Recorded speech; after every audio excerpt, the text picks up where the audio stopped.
Do you think that the deal has to be sweetened? It can't just be about more for a breakup fee or good for the money in terms of Larry Ellison.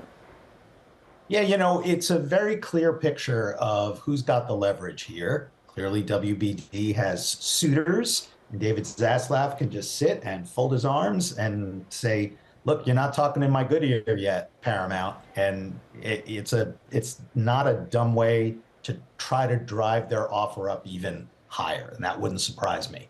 What do you think could be the quibbling around the cable networks? That's the area that you knew, you loved, you performed in. And there has been, of course, the regulatory concern about who ends up owning CNN, but more broadly about what they really are basically priced at, Jon. Yeah, and value really depends on the acquirer. And there could very well be acquirers out there in the universe of media who value those cable networks much more highly than a Netflix would or even Paramount would. And you could see where Versant, for example, which is being spun off from Comcast, which is identical to the cable spinoff that WBD is doing. You could see them valuing TNT, TBS, True TV, CNN much more highly than these current players are. So value is in the eye of the beholder.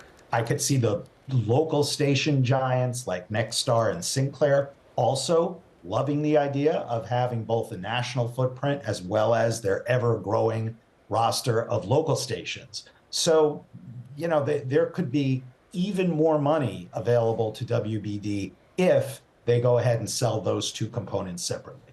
I see. What would you think would happen if, and it's a big if, Paramount Skydance got hold of all the assets? Because Netflix, we know if that deal gets done, the cable networks would be spun off. But if Paramount Skydance took hold, what do you think then would be the evolution here? Well, they could still do a spin-off of their own cable properties and broadcast properties. There's all kinds of financial engineering that could then take place. I don't know that it would happen overnight, although this new Paramount management team has moved extremely quickly. David Ellison gets a lot of attention, but Jeff Shell, who was the chairman of NBC Universal, it is a fantastic operator, and I could see them moving quickly. However, it sort of reminds one of the snake that eats the deer. It unhinges its jaw and it spends the next 3 months just trying to move that thing down the tunnel. And it could take a while for all of these synergies to be realized. How important is the Ellison relationship with the administration at this point, Jon? Because that's in many ways what they thought would clinch the deal, it's been reported. Well, much as David Zaslav is able to sit there and play one side off the other, so is Donald Trump in a similar position where has not put his finger on the scale yet in favor of Paramount's offer, despite his relationship with Larry Ellison. And he has said very nice things about Ted Sarandos, the co-CEO of Netflix. And I think that Donald Trump is enjoying being in a position to see who can curry more favor with him. So there's no reason for either President Trump or David Zaslav to pull the trigger on anything just yet. They want to see how these deals all get sweetened.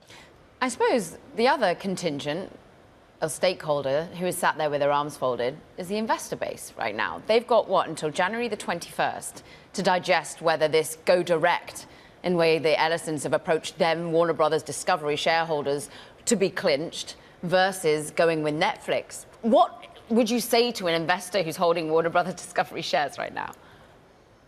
That there's plenty of time for this deal from Paramount to go even higher.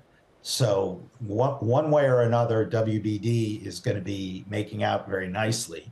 History has shown us that the sellers in these media deals tend to make out better than the buyers. So they're in a pretty good position in that respect as well. You look at Disney's acquisition of the Fox assets a few years ago, and Disney's valuation has dropped significantly since then.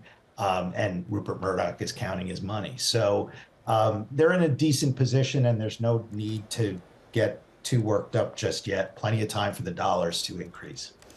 What's so interesting about your trajectory in media is you've sort of been able to see around the corners. You were in the heart of news, in the heart of production, then you went into the world of AI selling, well, helping manage a business, eventually went to Apple. You're with Hang Media at the moment. What does all of this mean for Hollywood and for content creation right now? Well, we're on at the very beginning of a content creation explosion. And this deal, however it turns out, is taking place within a much larger environment in which creators who are being distributed by YouTube and TikTok are commanding much more viewing time than the traditional producers, writers, directors, and most of all, studios. And so in a lot of ways, this battle for the assets of WBD is really all about the way media used to be. But the big winner here is YouTube, because nobody's keeping their eye on that. I mean, YouTube made headlines last week. They just stole the Oscars from ABC. Beginning in 2029, YouTube is going to be where you go to watch the Oscars. And listen, in the 2030s, I think all those tech giants are going to be running media, and all of these other companies will be significantly smaller. And we're just seeing the beginning of this. So in a lot of ways, this matters a lot to the shareholders for WBD, Netflix, Paramount, et cetera. But in terms of the long-term trajectory of the media industry, that's all happening somewhere else.